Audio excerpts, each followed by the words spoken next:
Благодаря на всички, които се присъединиха към днешната среща. Надявам се лекцията да ви е много полезна. Ирина е с изключително голям опит в сферата на клиничните проучвания, така че това, което ще ви кажа, със сигурност ще е ценно и полезно за всички. А, днешния ни вебинар е част от инициативата ни Академия Ретина, която е подкрепена от дарителската програма "Избери, за да помогнеш" на Обединена българска банка. Ще имаме още един вебинар на 3 декември, но за него ще ви кажа малко по-нататък, когато вече приключваме срещата, за да си го запазите датата. Така че сега бих искал да дам думата на Петя Стратиева, която е един от учредителите на Ретина България, да каже няколко думи преди Ирина. Заповядай, Петя. Да, благодаря и добър вечер на всички. Темата на тези от нас, които живеем с а, редки очни състояния, от които 80% са видовете наследствените генерации на ретината, било то синдромни или несиндромни, или самостоятелни, ни е много при сърце, защото всеки от нас в момента самия той или негов близък или дете е получило а, информация от лекар. Не казвам диагноза, диагнозата много често я няма, но информация от лекар, че има състояние, което е свързано с необщо казано, било то генерация на ретината или някакво друго рядко очно заболяване, невроофталмологично или друго, е оттам нататък, знаете, че пътят е бил много сложен, заради което така казвам, че за нас е много при сърце този въпрос. Защо е също много важен? От момента, в който се постави диагнозата, ние за диагнозата ще говорим на следващата среща на 3 юни, значително повече, тогава ще говорим, знаете, че тя, за да има такава, тя трябва да се постави както от лекар, офталмолог, специалист, клиницист, така и от генетик, но от момента, в който се стигна до изясняване на диагнозата, което вече в днешно време е много по-добре, за разлика от това, което беше преди 10 години или преди 20. Следващия момент е какво оттам нататък. И тук заставаме пред една ситуация, която буквално ежедневно сме в нея, когато офталмолози от страната, дори професори и водещи клиники от страната, няма да уточнявам, а, не знаят какво да се прави и много често ни пишат на нас и казват, кажете сега какво да правим с този пациент нататък, нещо, което е доста недопустимо да се случва за в бъдеще. Защо те самите, бих искала да ги оневиня едната част от тях, сред тези причини е отсъствието на какъвто и да е експертен център все още у нас, макар че вече има център с опит в София. В клиниката при доцент Велева се натрупа немалък, вече доста голям опит с пациенти с наследствени дегенерации на ретината. И дай Боже тази клиника да стане част от общоевропейската мрежа по редки очни болести. Там така че нея да има на картата и да има възможността да бъдем включени по един или по друг начин в някакъв вид проучване. Може то да не е обязателно клинично, може да е някакво друго проучване за протичане а, на така естественото протичане на заболяването, но да я има България на картата и да може нашите медицински специалисти, занимаващи се с сложни и редки очни състояния, самите те да постепенно да бъдат малко или повече неясно с клиничните проучвания, което за нас означава какви лечения има на хоризонта за тези за сега нелечими състояния. Знаете, че има само едно заболяване, за което има, това е леберовата мавроза, за което има за сега налична генна терапия и то е за една от формите на леберова мавроза, но същевременно текат клинични проучвания за други заболявания. В момента към Европейската агенция по лекарствата има поне около 60 подадени и одобрени от нейна страна така терапии, които са в развитие, но може би Ирина ще ме коригира. След това за наследствените генерации на ретината, а пък когато говорим и за други, които са извън наследствените генерации, за невроофталмологични или за други редки очни болести, там ситуацията също става интересна. Но така или иначе, за да дам думата на Ирина, целта на днешната среща е да се демистифицира за самите нас, които сме най-заинтересовани какви лечения има на хоризонта и какво означава клинично проучване, за нас да се демистифицира понятието клинично проучване и съм особено така удовлетворена от това, че Ирина Страчкова, аз се искам така, ми излиза на езика да й кажа доктор Ирина Страчкова, тя не е лекар, но тя е биолог, нали така, Ирина? И Ветеринарен лекар. ветеринарен лекар, значи тя е доктор Ирина Страчкова. Тя е много отдавна вече в сферата на клиничните проучвания и самата тя има вече и немалко личен опит, така че смятам, че тя ще ни помогне да изясним какво е това клинично проучване, какво можем да очакваме, възможно ли е един пациент от България да се включи или не, много често има много мечти в това отношение. Така че, Иринка, заповядай. Доктор Страчкова, имаш Благодаря, думата. Петя. Благодаря много. Докато си споделям екрана, искам първо да благодаря за поканата на Петя специално и на Радо. Наистина много се вълнувам, че днес ще имам възможността да презентирам пред вас, не само като лектор, но и като пациент и част от Ретина България, тъй като това ми е една много така също за мен лична тема, каквато е за всички нас тук днес. И както каза Петя, днес ще си говорим за това какво са клиничните проучвания, как преминава едно клинично проучване, какви фази клинични проучвания има. Ще си поговорим за това, разбира се, какви са последните иновации в редките очни заболявания, специално наследствените дегенерации на ретината, как може един пациент да се включи в едно клинично проучване и въобще какво трябва да знаете като цяло за клиничните проучвания на глобално ниво и разбира се в България. Много се надявам, ако имате въпроси, директно да питате или ако ви е по-удобно, разбира се, да оставите въпроса в чата.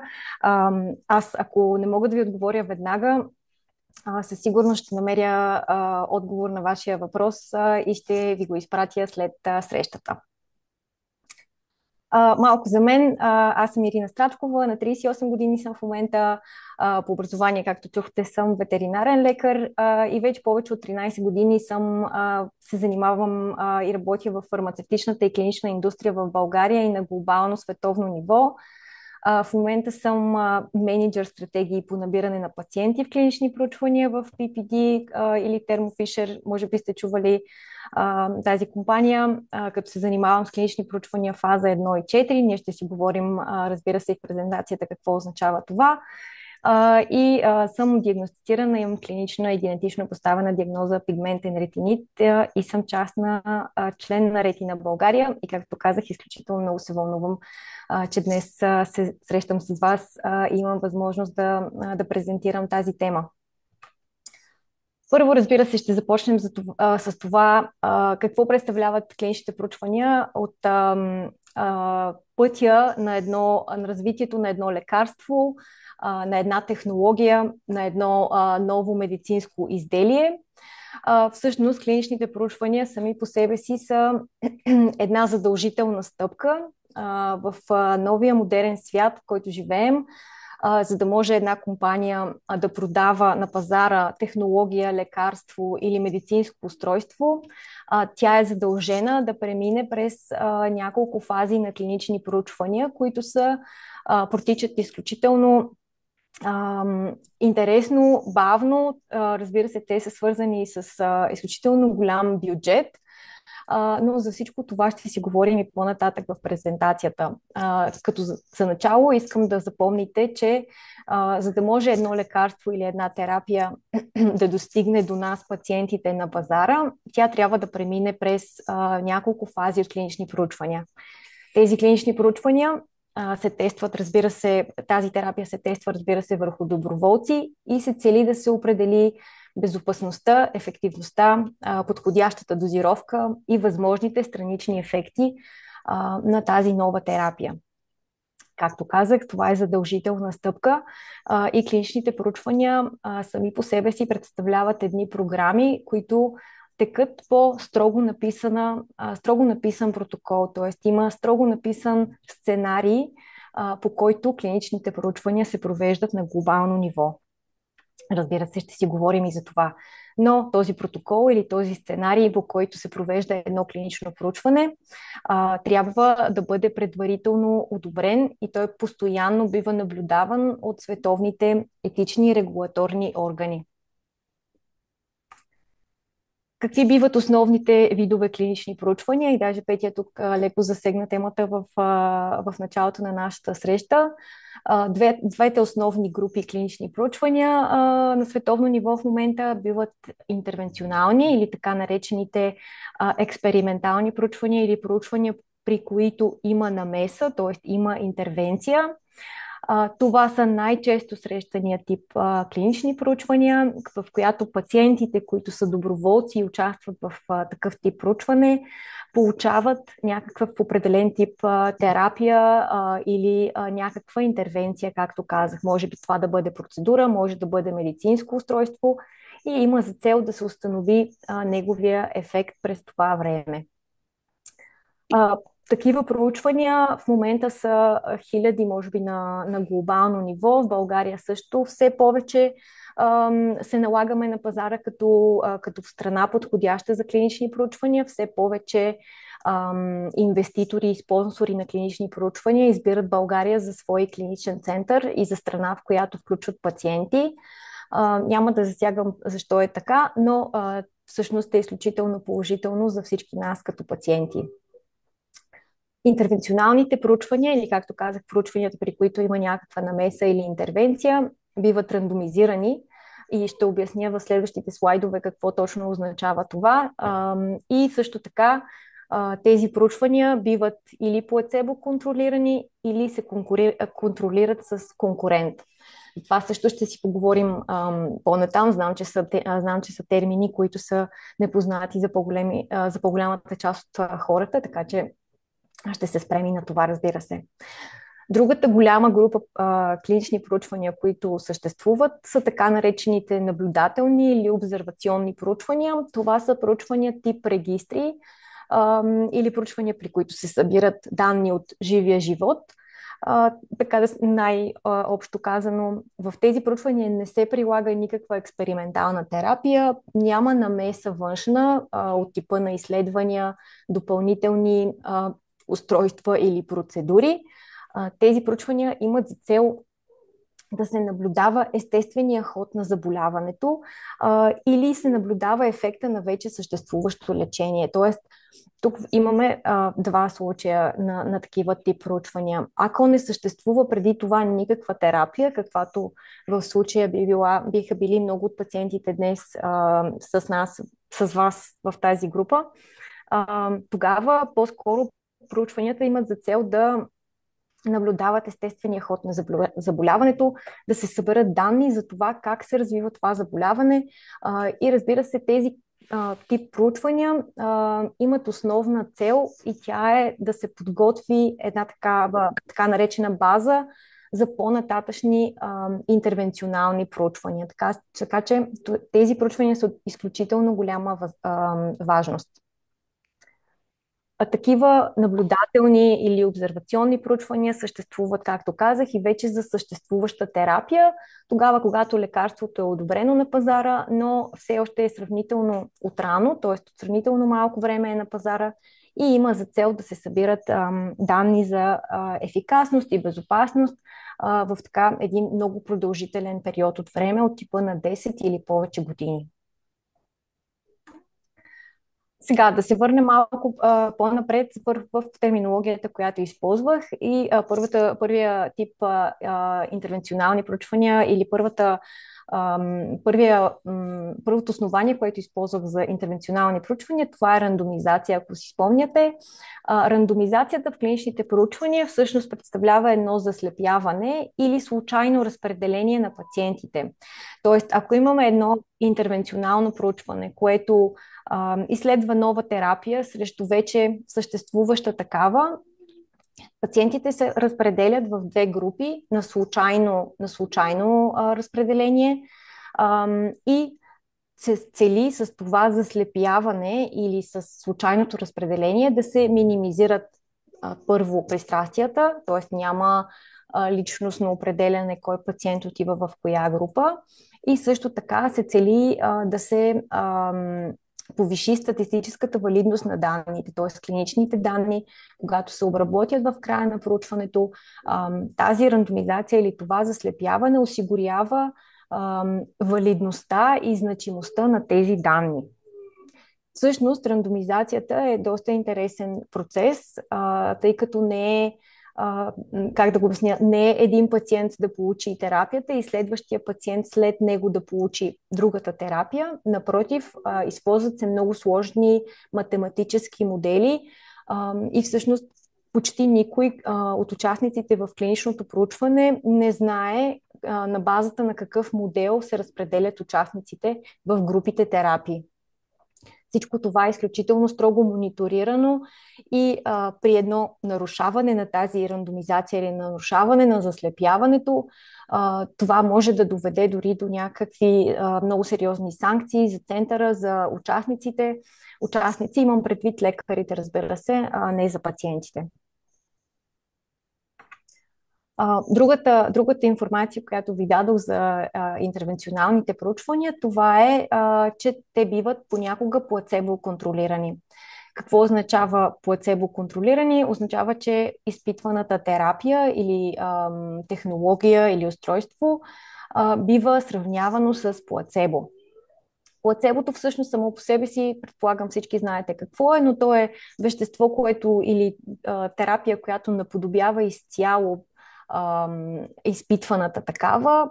Буквално няма никаква разлика на външен вид, на опаковка, на формула, ако щете. Тоест, ако изпитваната терапия е инжекция, то плацебото също, което участва в клиничното проучване, също ще бъде във формата на инжекция. Т.е. пациента отново ще получи инжекция, независимо от това, че вътре има вещество, което няма никакви активни съставки.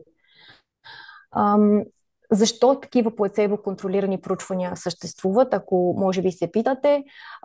Първата и най-голяма причина е поради липса на личен стандарт на терапия. Тоест, отново при сравнително редки заболявания, при заболявания, при които все още не съществува стандартна терапия, одобрена терапия, тогава на компаниите се налага да подходят с клинично проучване, което е с плацебо. Вече все по-малко такива клинични проучвания има, тъй като най-вече Европейската агенция по лекарствата ЕМА и Американската агенция FDA, разбира се, смятат, че това е абсолютно в повечето случаи неетично, особено когато съществува стандартна терапия. Или когато се одобри такова клинично проучване, за да съществува, периода, в който пациентите са на плацебо е изключително малък, т.е. позволява се в рамките само на няколко месеца или, разбира се, всичко зависи от болестта, от заболяването. Спрямо тогава етичните комисии позволяват да има плацебо контролирано проучване. Тези проучвания са изключително важни също за нови заболявания.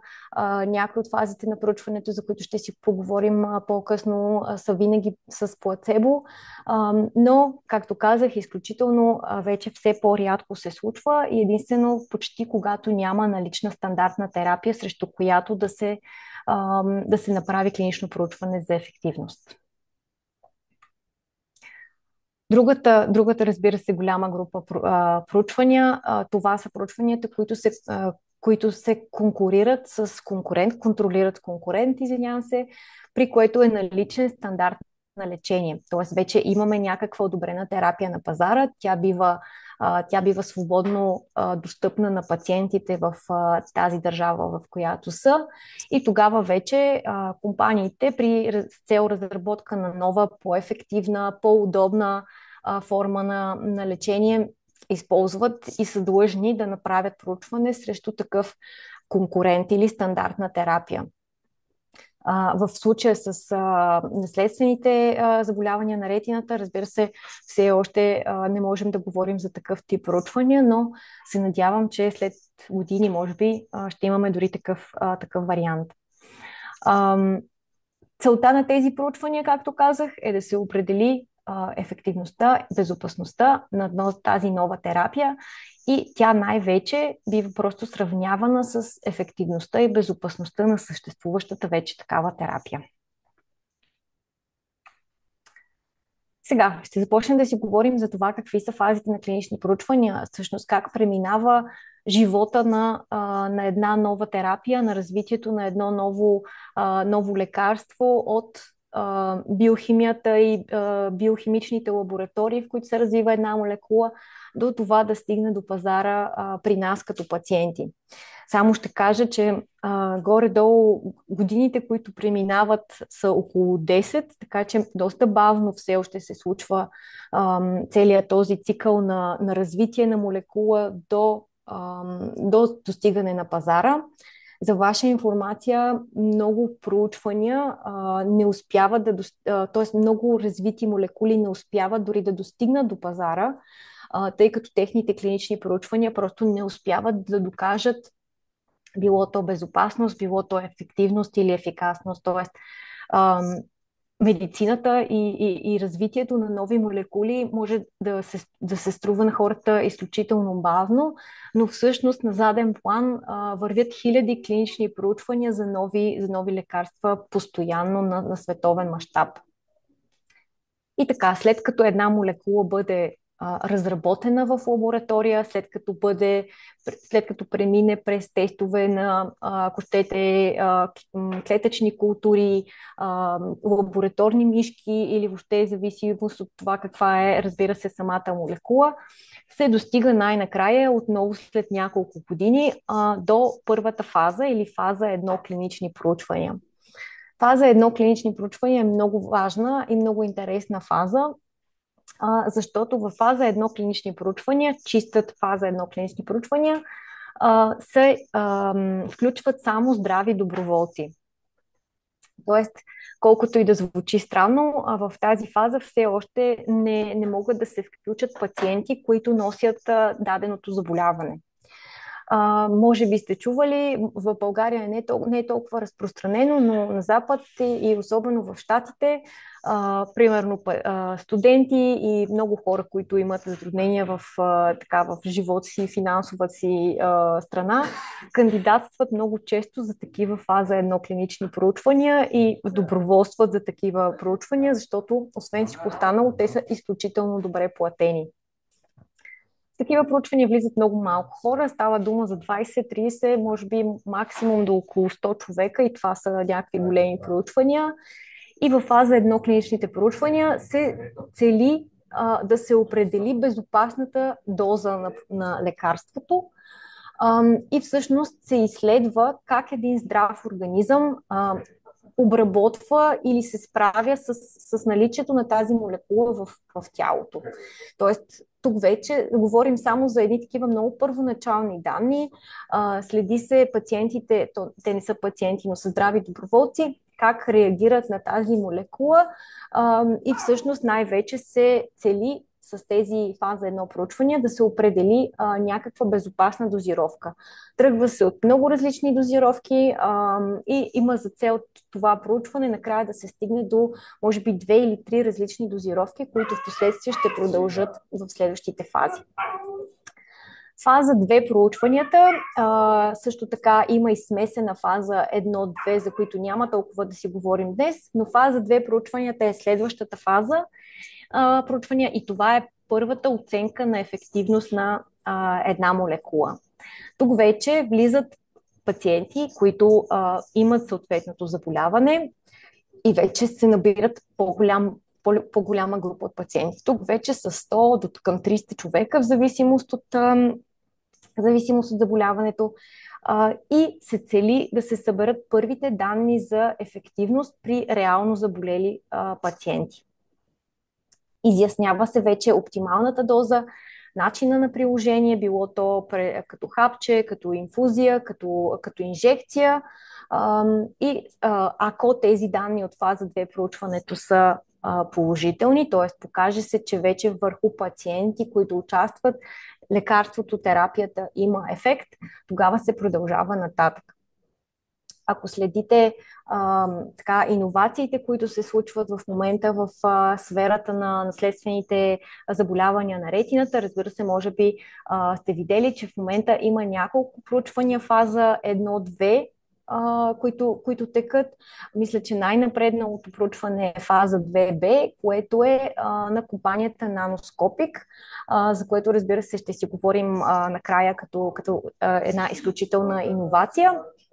Но за момента за ваша информация на глобално ниво, терапиите, които се насочват към наследствените заболявания на ретината, са в тази фаза, по-голямата част от тях.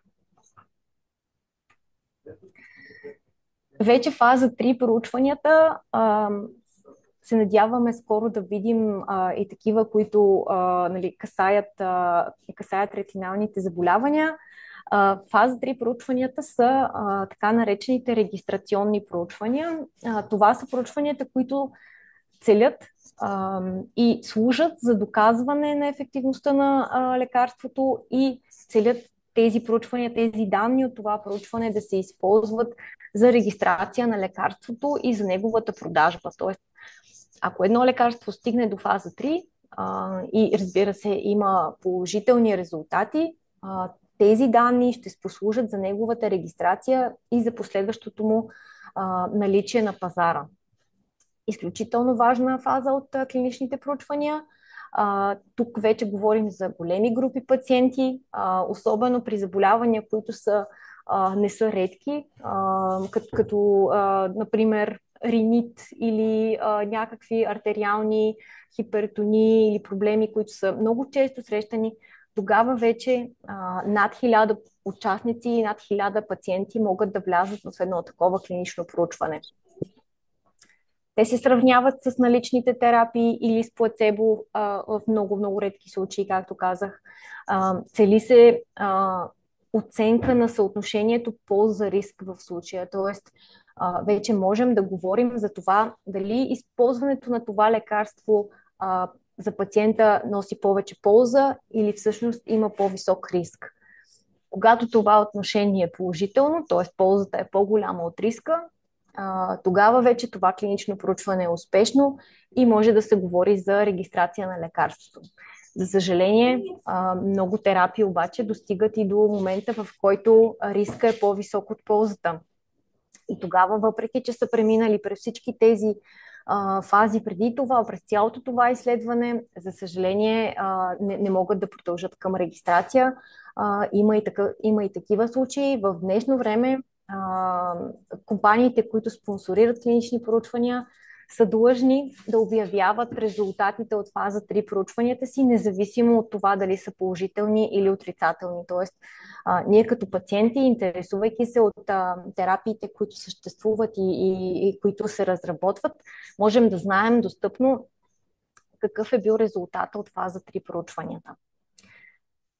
Фаза 4 проучванията са последната фаза от клиничните проучвания. Това са така наречените следрегистрационни проучвания или това са вече проучванията, които са след като молекулата, след като терапията вече е одобрена и, както споменах в началото, това са проучвания, които целят просто да се наблюдава как пациентите в живия си живот им се повлияват от тази терапия, откриват се много редки странични ефекти, отново се проследява безопасността на това лекарство, набират се данни от сорта на това какво се случва, ако, например, жена, която използва лекарството за бремене, т.е.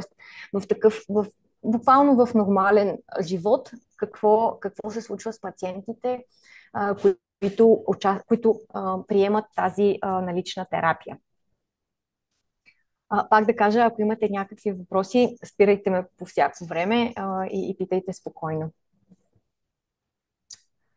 Така, следващата тема, която ще си говорим, разбира се, това е как протича едно клинично проучване.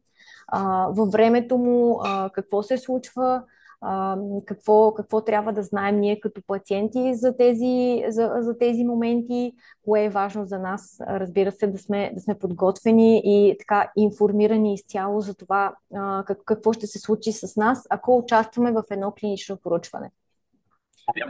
Аз имам един въпрос, Да. ако може само преди това, към предишните, при така наречените авангардни терапии, които са генни терапии, клетъчни терапии или комбинирани терапии, те следват, предполагам, нали, за да стане ясно и на останалите, следват същия този път, фаза 1, 2, 3, 4, т.е. и те се прилагат Да. първоначално на здрави доброволци, след което за безопасност, същия път ли следват авангардните терапии? Същия път следват. Вече има нюанси. Например, може би няма чиста фаза едно проучване, при което да се включат здрави доброволци, а, например, фаза едно-две проучвания, те се наричат комбинирани. При тях се включват много, много малък брой пациенти. Например, се включват 7, 8 до 10 пациента. Но това са наистина заболявания, при които няма как да се премине през здрави доброволци, като например генетичната терапия. Но като цяло, да, пак следват същия принцип и е необходимо да достигнат до края на всички фази.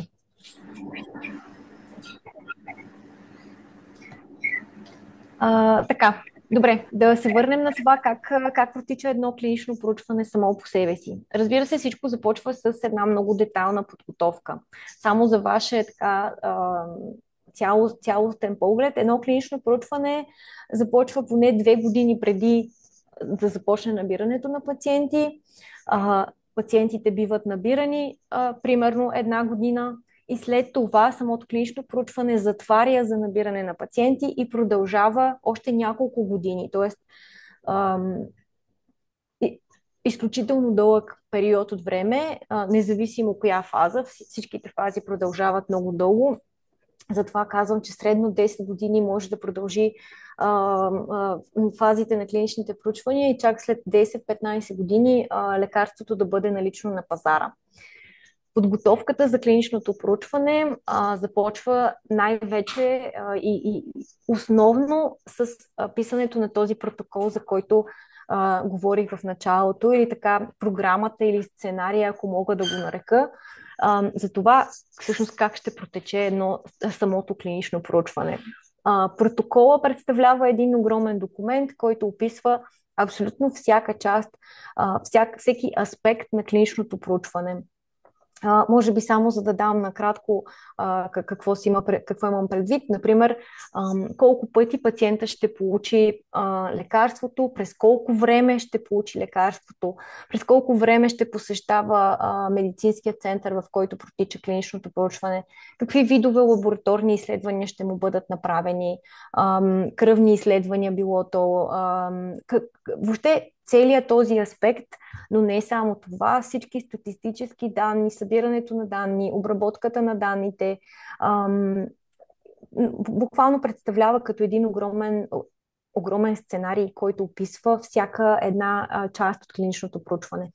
Това защо ви го казвам? Защото искам да знаете, че когато едно клинично проучване стигне до момента да набира пациенти, т.е. то е отворено вече за пациенти да кандидатстват за него, са минали няколко години, в които този протокол е бил разглеждан от водещи специалисти в областта.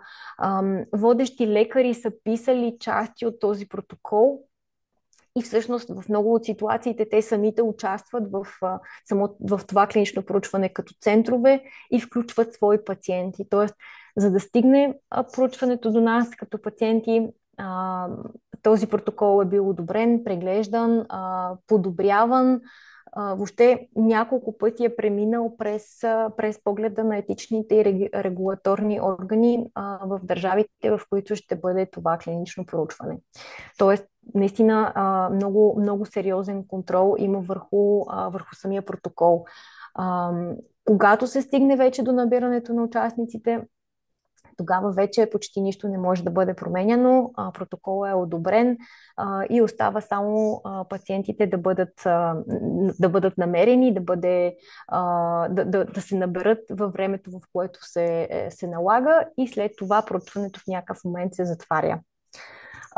За ваша информация, моята работа, ако някой се е зачудил в началото какво означава тази сложна титла, всъщност аз съм човек, който изработва или подготвя стратегиите за това как да се наберат участници.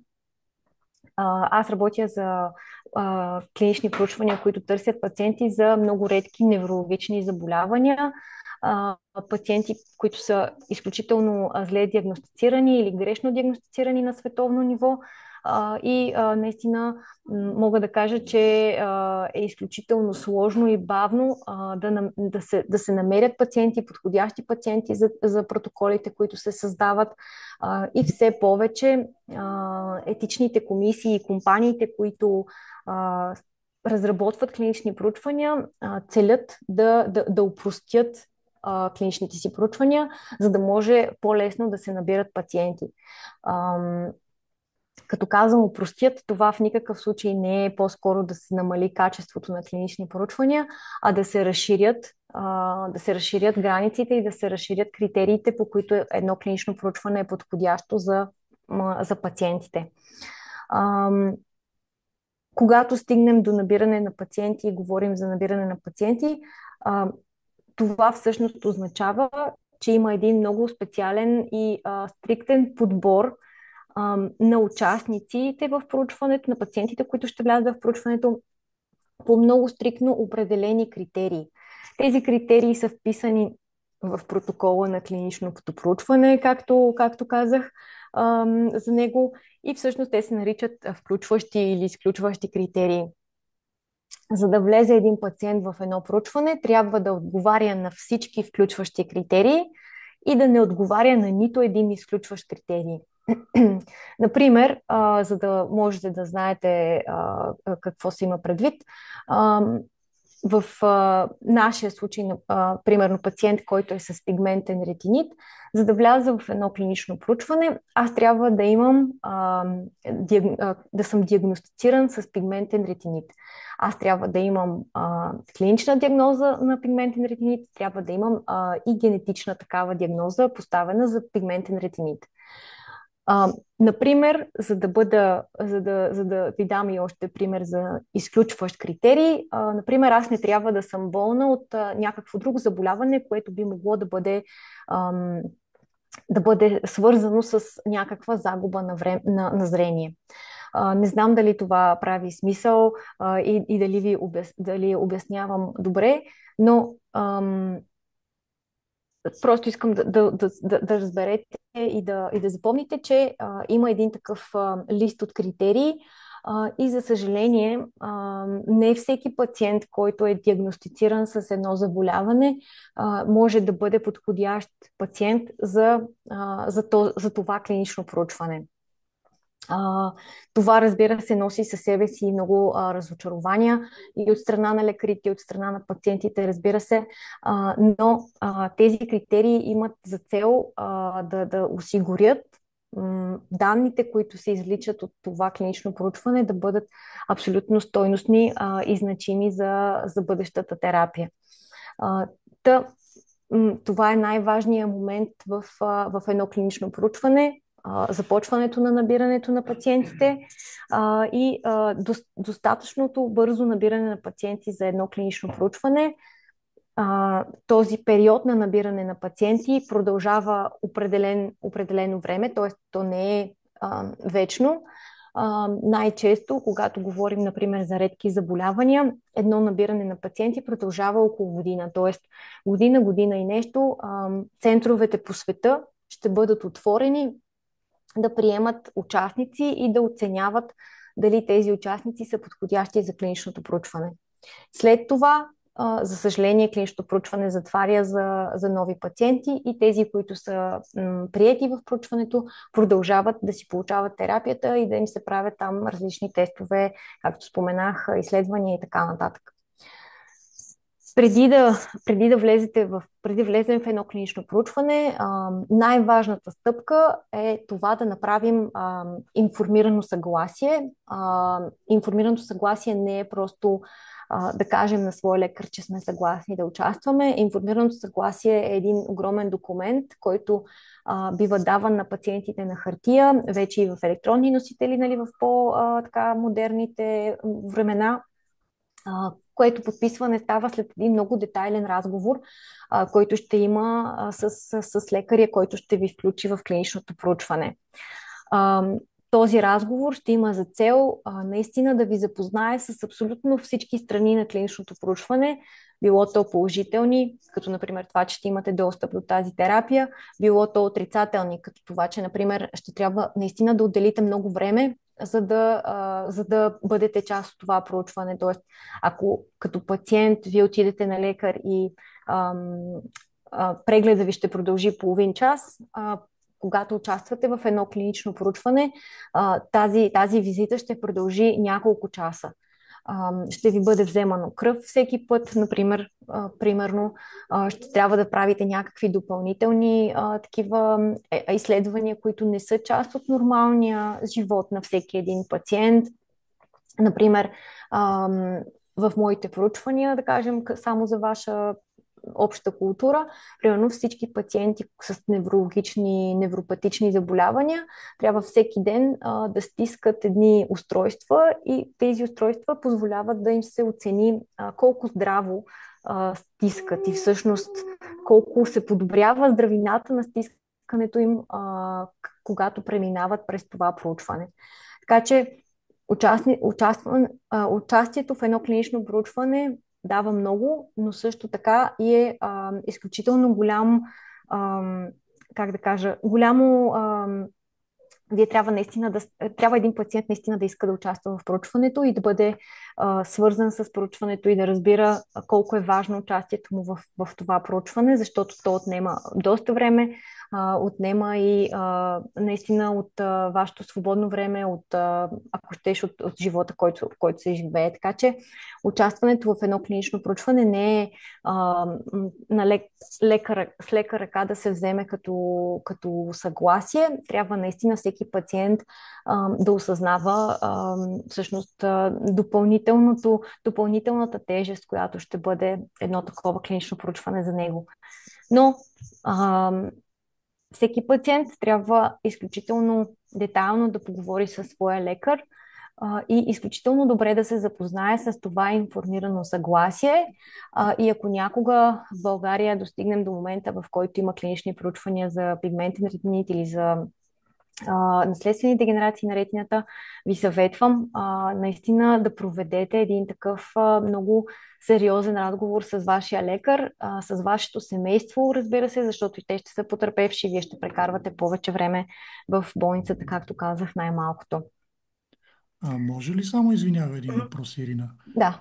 Ти спомена клиничните центрове. Има ли протокол или алгоритъм, по който те се определят при едно такова клинично проучване?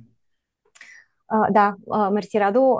Има такъв алгоритъм, не точно казано, но това, което е най-често срещано при избора на клинични центрове за участие в клинични проучвания, е това, че те имат доказан списък с пациенти.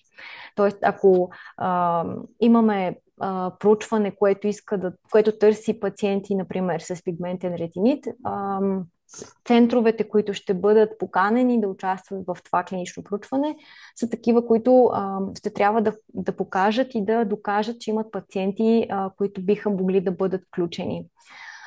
Като докажат, разбира се, това е силно казано, т.е. не е нужно да дадат данните на пациентите, но всеки център бива избиран много детайлно с едни много дълги въпросници, които попълват, и разбира се, най-важните въпроси са колко пациенти с такова заболяване има в този център и колко пациенти биват лекувани. Затова и Петя, като спомена в началото за центъра, който имаме в Александровска болница и за това колко повече пациенти, все повече пациенти биват лекувани, биват виждани там и биват проследявани. Това е първото нещо, което се търси в един клиничен център, за да бъде той включен в едно клинично проучване. Няма как без такъв списък от пациенти и без доказани нали, пациенти, които се проследяват, да се избере такъв клиничен център, защото просто иначе би било загуба на пари, за съжаление, и загуба на време на компаниите.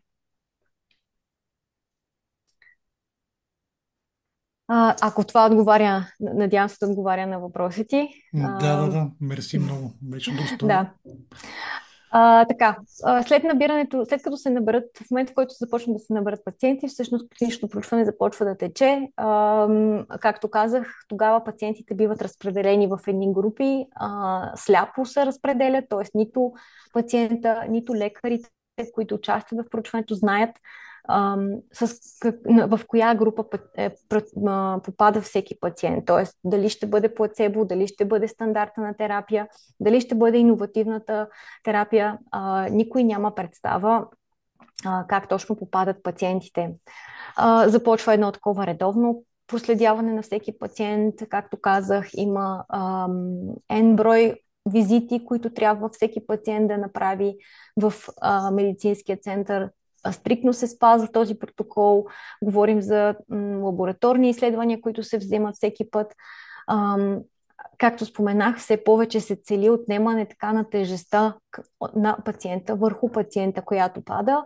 Например, все повече компании инвестират в това пациентите да бъдат проследявани от вкъщи. Вече съществуват такива телемедицина. Пациентите вместо да ходят до лекаря, могат да се включат в Zoom, например, и да говорят с лекаря си. Може медицинска сестра да дойде в къщи и да вземе лабораторните изследвания или в офиса, в който работите.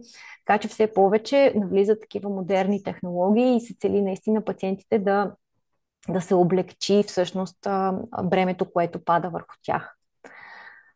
Разбира се, накрая на проучването най-важната и най-ключова задача на всички в компанията е да се съберат и анализират данните, които се получават. Тоест от всички тези изследвания, лабораторни, тестове, въпросници, които отговарят пациентите, те биват анализирани, статистически организирани. Аз не съм специалист по тази тема, но крайният резултат, който се цели, е тези данни да бъдат публикувани официално и да се определи спрямо тях дали тестваната терапия, както казах, ползата повишава риска. Всъщност това е ключовото във всяко едно клинично проучване. Ако резултатите са достатъчно добри и ако всъщност имаме вече доказателства, че новата терапия е ефективна, безопасна, ефикасна, тогава вече тези данни биват публикувани, те биват подавани към Европейската агенция по лекарствата или в щатите това е FDA или съответните национални агенции, които са в страните, които участват в клиничните проучвания.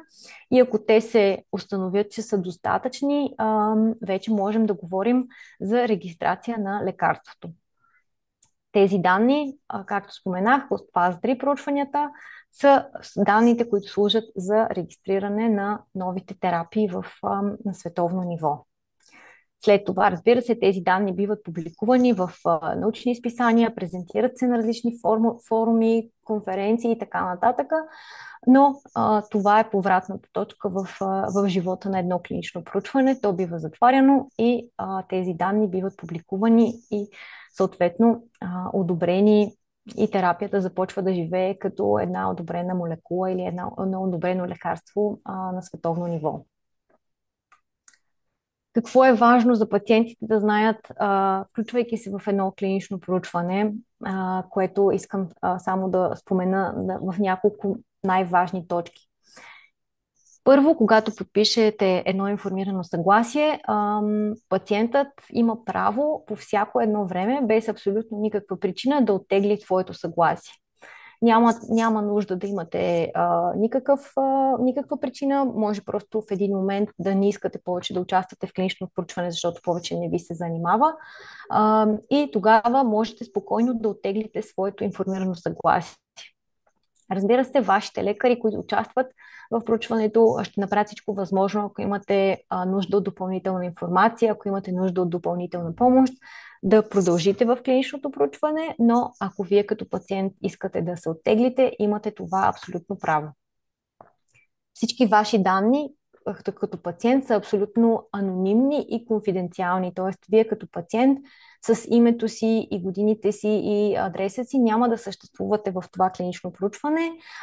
Вие при подписването на информираното съгласие ще ви бъде даден един номер и това ще бъде вашия идентификационен номер в това проучване. Т.е. никой няма да знае, например, че Ирина Страчкова от София участва в клинично проучване. Аз ще бъда номер 358 000 в това проучване.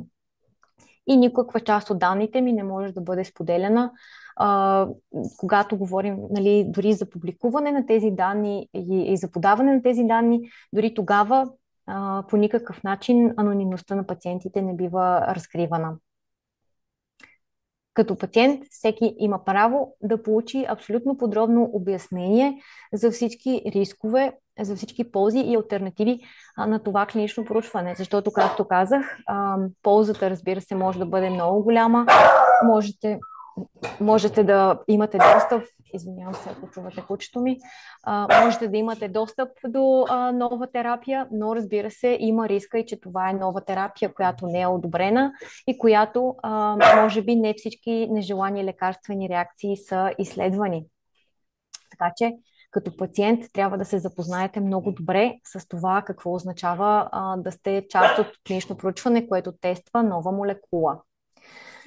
Пациентите в проучването получават допълнителни медицински грижи, допълнително наблюдение от специалистите си. Разбира се, това може да бъде и положителна и отрицателна част, защото, както казах, ще прекарате часове в болницата, вместо, например, половин час. Но ще ви се правят изключително детайлни изследвания, които иначе почти никъде на световно ниво не биха ви били направени. Може би в Европейския съюз, където здравеопазването е по-достъпно и хората имат по-добра осигуровка, това не е чак такъв плюс, но, например, в страни, в които хората нямат медицинска застраховка и нямат достъп до медицински специалисти, това е абсолютен критичен фактор в това да участват в клинично проучване. Безопасността на всеки един пациент в клинично проучване е абсолютен приоритет. Извинявам се. Тази безопасност се наблюдава от независими комисии постоянно, т.е. нон-стоп тези данни биват обработвани, биват наблюдавани и дори при дори при докладване на несвързана наглед нежелана реакция, вече се определя дали пациента да остане в това клинично проучване или не. Например, мога да ви дам пример с проучването, в което в момента участвам.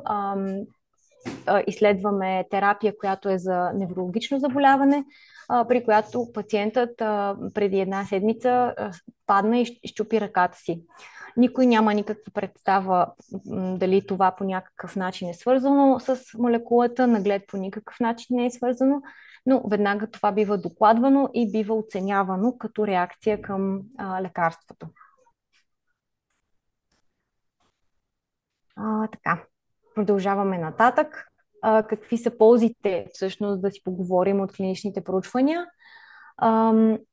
Първата и най-голяма полза от клиничните проучвания, разбира се, е иновативната терапия, до която всеки пациент или поне пациентите, които попаднат в рамото, което дава достъп до тази терапия, ще получат. При много редки заболявания, когато все още няма одобрени терапии, ключова абсолютно полза за пациентите. Споменах и специализираната медицинска грижа, която ще получат пациентите. Буквално екипи от лекари, които работят в този център и са част от това проучване, ще се грижат и ще наблюдават всеки един пациент, който е част от него.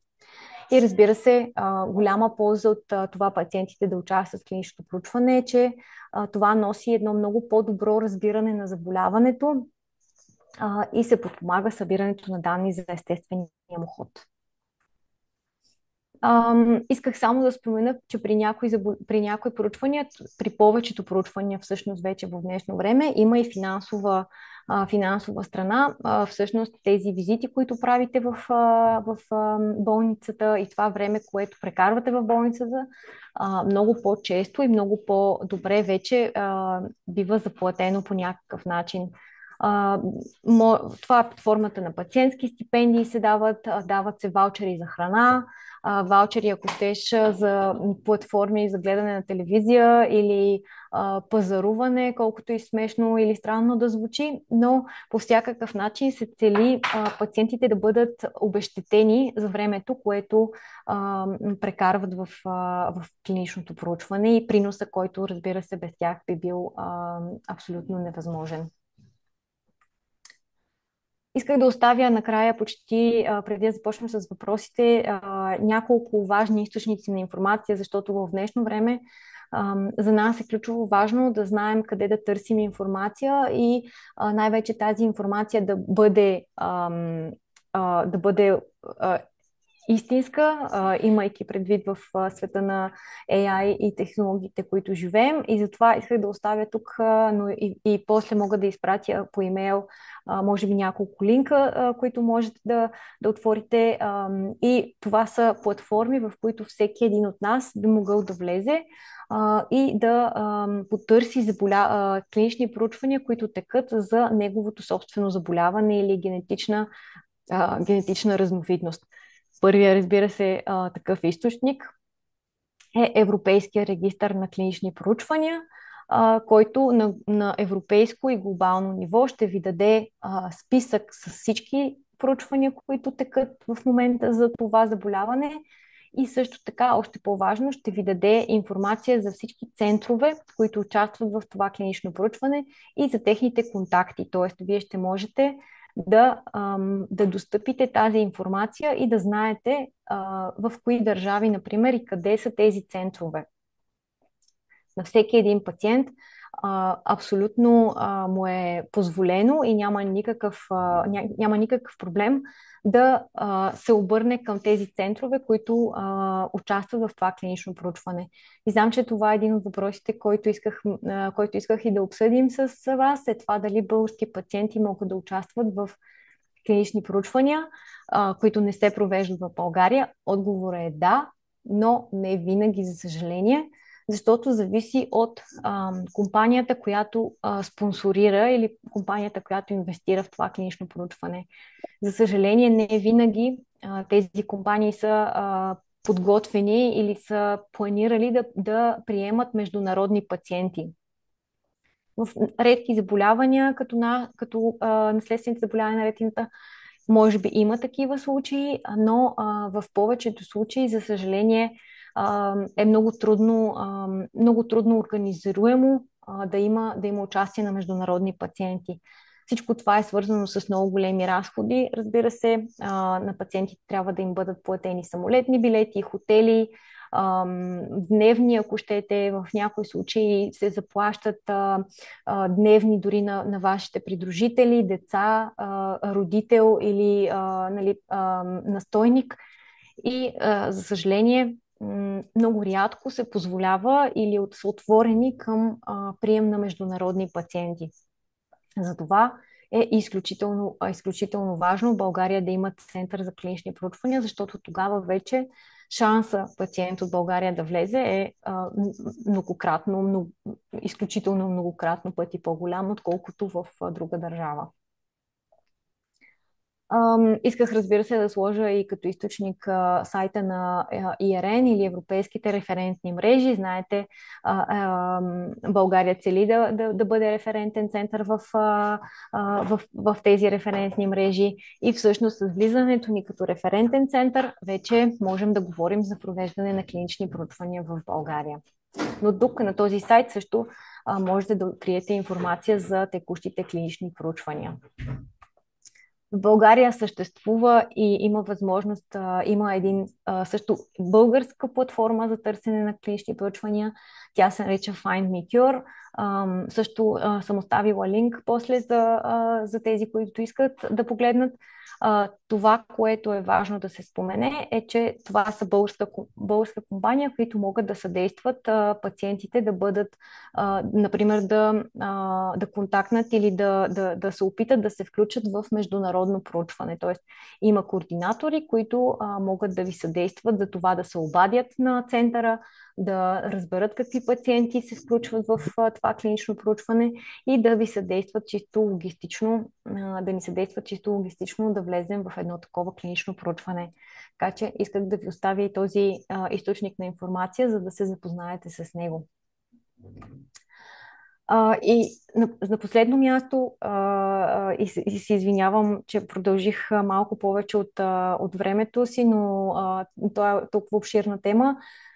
Разбира се, исках да поговорим и много накратко за последните иновации в сферата на наследствените заболявания на ретината и това какво се случва на световно ниво, какво можем да очакваме да се случи и в България след определено време, когато вече можем да имаме клинични проучвания.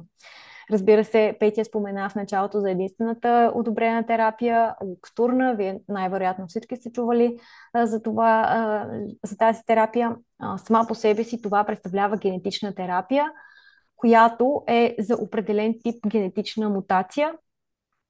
За това исках и само да упомена колко е важно всеки един пациент да направи генетично тестване и да знае всъщност каква е мутацията, причинила неговото заболяване.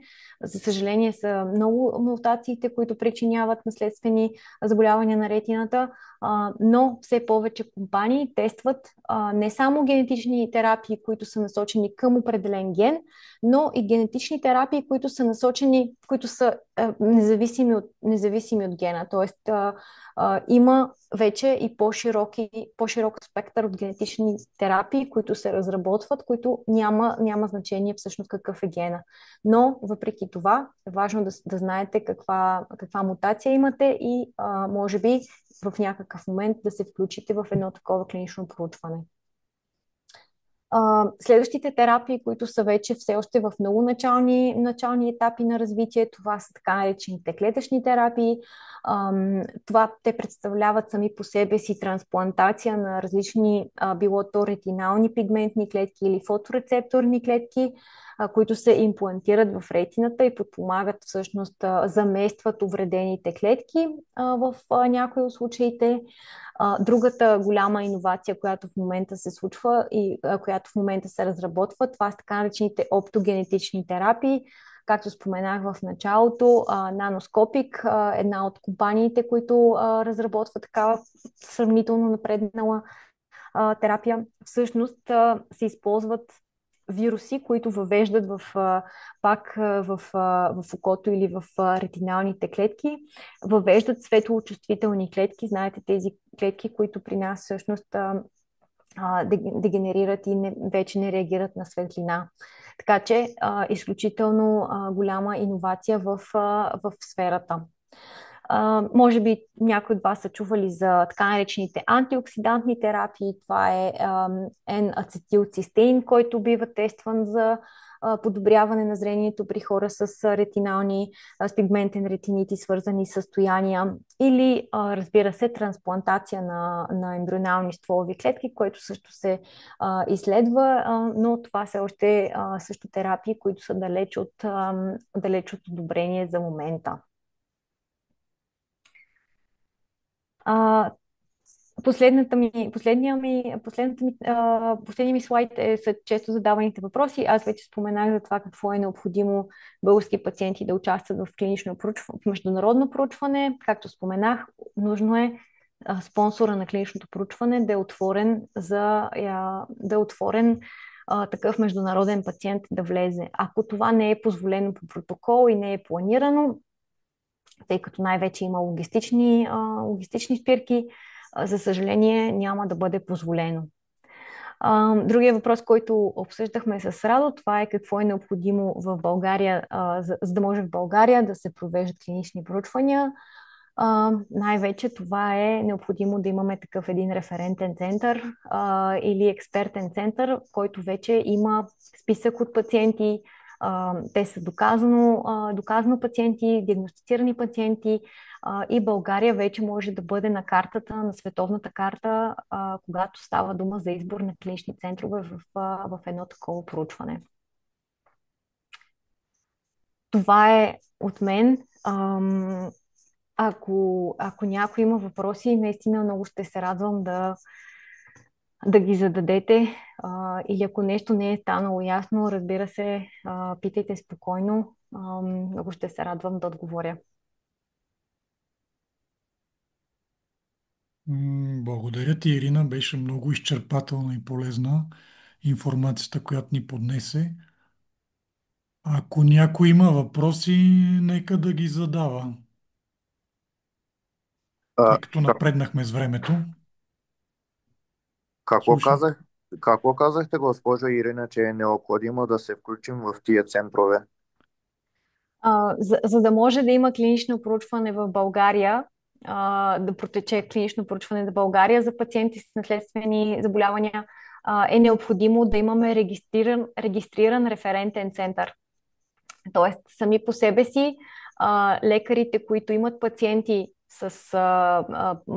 пациенти диагностицирани клинично, генетично, е необходимо да бъдат включени като първа стъпка, като референтен център. Така че знам, че това може би е на път да се случи в скоро време, в бъдеще време, но за момента все още нямаме такъв експертен или референтен център, но с напредването на медицината и лекарите, които се занимават в България с тази група заболяване, всъщност следващата стъпка е да регистрират един такъв експертен център.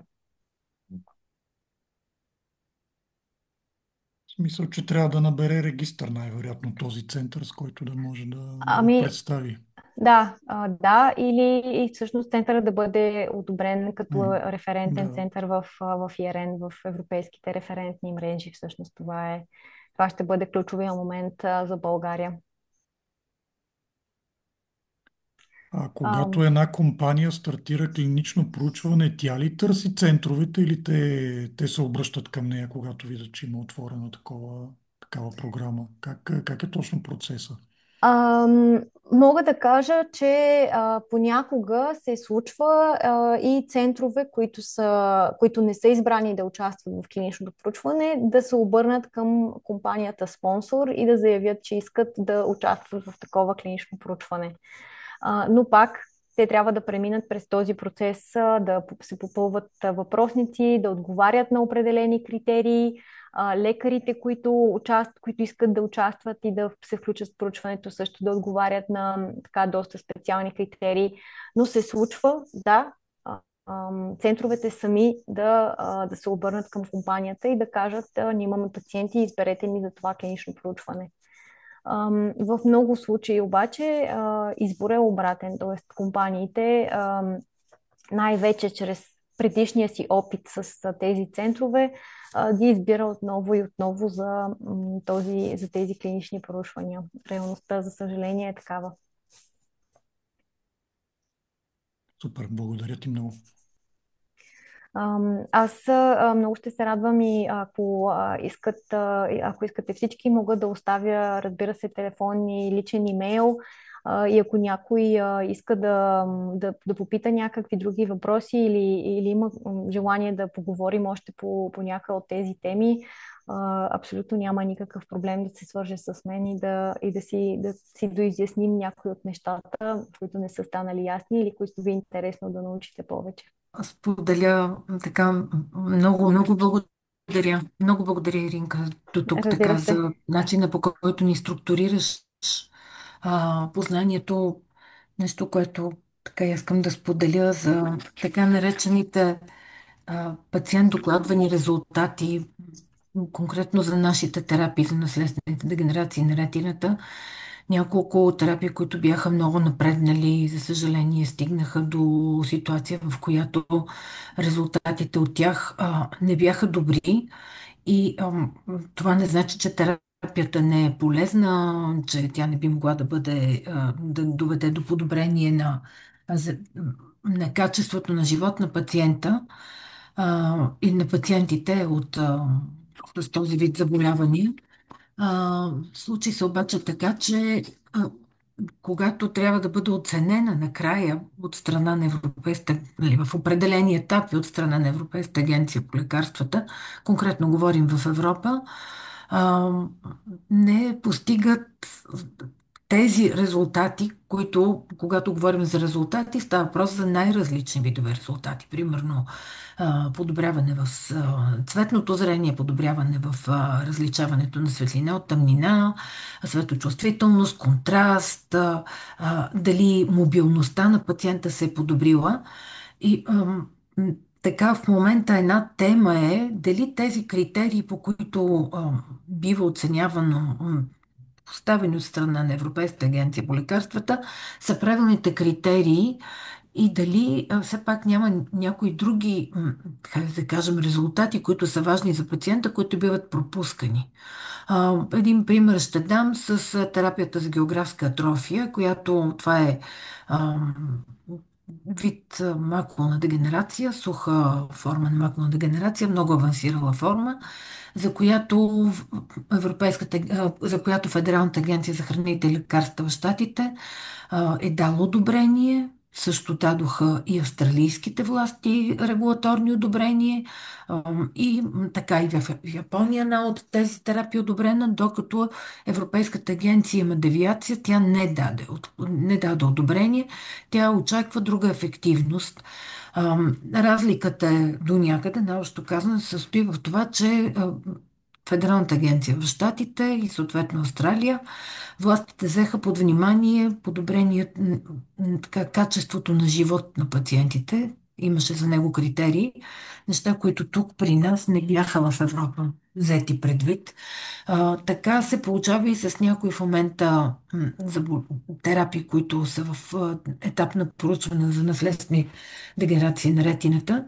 И за това пациентската общност на хората с наследствени дегенерации конкретно има един от стремежите и да може да а, бъде включена тя или по-скоро за свои представители по отношение на изработването на тези финални, общо казано, критерии, нали, пациент докладвани резултати, нали, знаеш, Patient Reported Outcomes Measures, дали те са валидни или не, така че в това отношение тече, не мога да кажа дебат, защото текат по-скоро процеси, за да не се стига до там бързо да се обезокуражи една компания, която напредва. Нали, така се случи сега и с терапията за Хикс свързан пигментен ретинит, която мнозина очакваха и за която имаше клиничен проучване и бяха набирани пациенти. Това е по-скоро коментар от моя страна. Допълнение към това, което Ирина каза. Но въпроси, ако имате. Да, ако има въпроси, някой нека да зададе. Ако не, после Ирина, както каза, ще остави контакт. Може да и пишете или да я потърсите за допълнително уточнение на някои детайли, които са останали неясни напълно.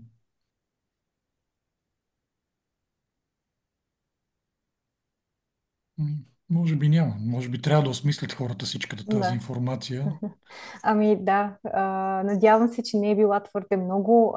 Аз гледах да бъде възможно най-кратък вариант, но все пак е много обширна тема и всяка част от темата е важна.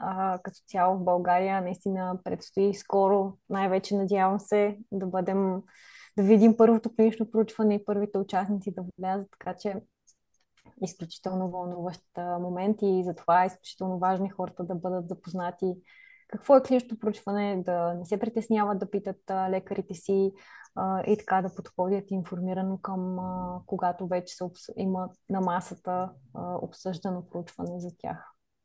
Дори обсервационно, да, дори Дори обсервационно, обсервационно, да. защото това, което твърдят пациенти, примерно в Щатите, с които сме от години в сътрудничество, е, че за тях цялата информация, която те са събрали за заболяването си, срещата с клиницисти, които градят буквално така, така кариерите си върху това, върху това заболяване и знаят много, че за тях това е било безценно и продължава да бъде безценно информацията, която те събират за себе си и за заболяванията си в рамките на едно такова обсервационно проучване. А що се Супер. отнася вече до интервенционалните, когато се изпитват терапии, те много често се оказват единствената възможност за лечение. Нали? Експерименталното лечение е много често единствената възможност. Не много често, ами си е единствената възможност за някакъв вид интервенция. Благодаря. Добре, ако няма въпроси, да Интересно. благодарим на Ирина за чудесната лекция, която ни изнесе. Имам един въпрос. И, моля, Мисля, че някой имаше въпрос. слабо се чувате, може ли по-силно? Имам един въпрос. Сега по-добре ли се чува? Да, Да. дай. Да, казвам се Румен Василев. Въпросът е следният. Общността на специалистите има ли някакво становище по отношение на микрохирургичната интервенция вратна блокада? Разбира се, това е технология, която е разработена на по-ранен етап. Не знам дали в България се прилага и ако се прилага, къде и какви съпътстващи медикаменти се прилагат. Спомням си, че различните лекарски съсловия бяха на различни становища, т.е. бяха противопоставени едно на друго по отношение на тази американска технологична разработка. Благодаря ви. Ами,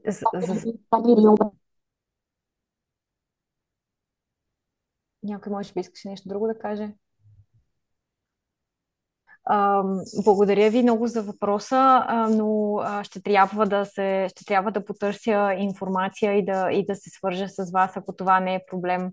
Просто нямам в момента информация, за да мога да ви отговоря конкретно с данни, за съжаление.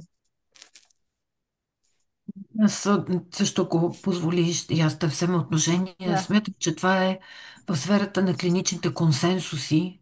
Ако, ние нямаме за много заболявания, включително и по-често срещани, липсват клинични консенсуси у нас. Един консенсус се пише по един така съвсем определен а, механизъм. Механизъм не е правилната дума, но по съвсем определен алгоритъм. А, в момента е, в рамките на Европейския съюз се изработва Европейския клиничен консенсус за пигментен ретинит. Има държави, чието съсловия медицински имат вероятно своите национални консенсуси в случая по пигментен ретинит, но що се отнася до общо европейски консенсус, в момента в писането му участват 58 водещи специалисти, всички те са хабилитирани лица, така каймака на а, мога да кажа, на генетичната а, общественост, на генетичната общност, на обществена общност, работеща в областта на наследствените дегенерации, също така клиницисти, водещи от тюбинг от цяла Европа практически. И той ще има отделни направления, глави, които едната от част тях е на симптоми, друга е функционална диагностика, друга част е свързана с генетичната диагностика, с много детайли свързани с нея.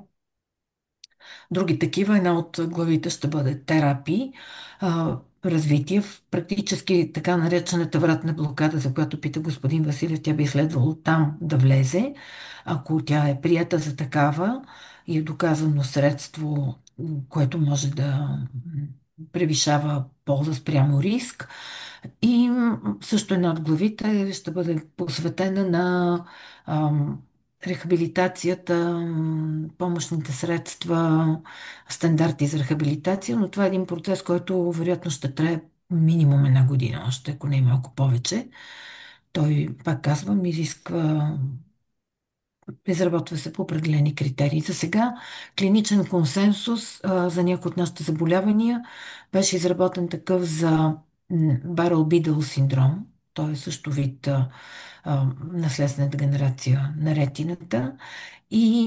Но е синдромно състояние, има и други органи и системи, които са засегнати. Работи се по европейски клиничен консенсус, той вече е почти в много крайна фаза за слабо зрение при деца. Работи се и върху такъв за възрастни.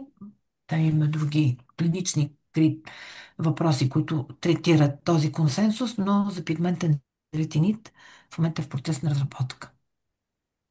Там смятам, ще се обърне на европейско ниво внимание на този вид терапия. И както и на други терапии, за които често сме получавали въпроси, някои предлагат така наречени плазмени терапии, които са...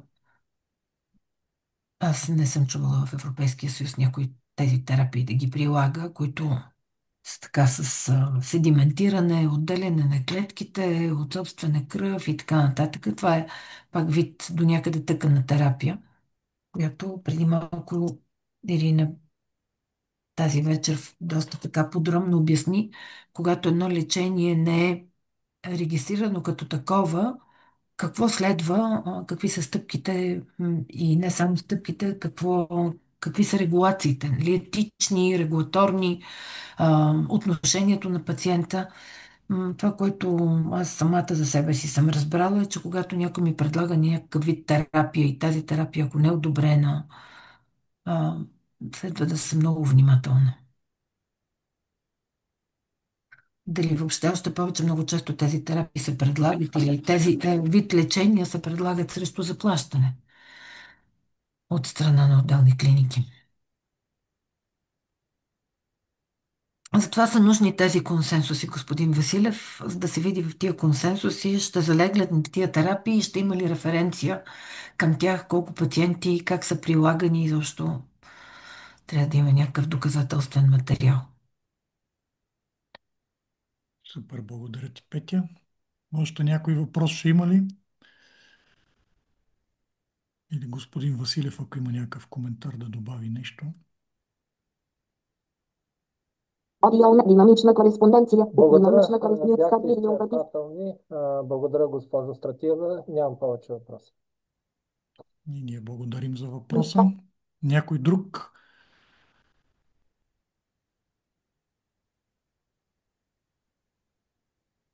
Може би няма други. Можем да закрием И, и да освен да благодарим вървим към сърдечно. приключване, да. Да, е сърдечно да благодарим на Ирина, която ни го Да. И аз подреди мислите, благодаря поне много. моите ги се Изключително структурираха. полезна. Ще има запис на срещата, ще може да си изгледате отново нещата, да ги чуете отново. И ви препоръчам да си запазите 3 декември 15:30 часа, когато ще ви срещнем с доктор Кунка Каменарова, която ще говори за генетичната диагностика и консултация. Така че може да очаквате през следващата седмица покана и за тази среща. Така че, мисля, че може Да. да си кажем лека вечер, да благодарим на всички за участието и до скоро. Благодаря на теб Благодаря ви за много. организацията. Благодаря. Хубава Благодарим. вечер. Лека вечер. Лека вечер на всички.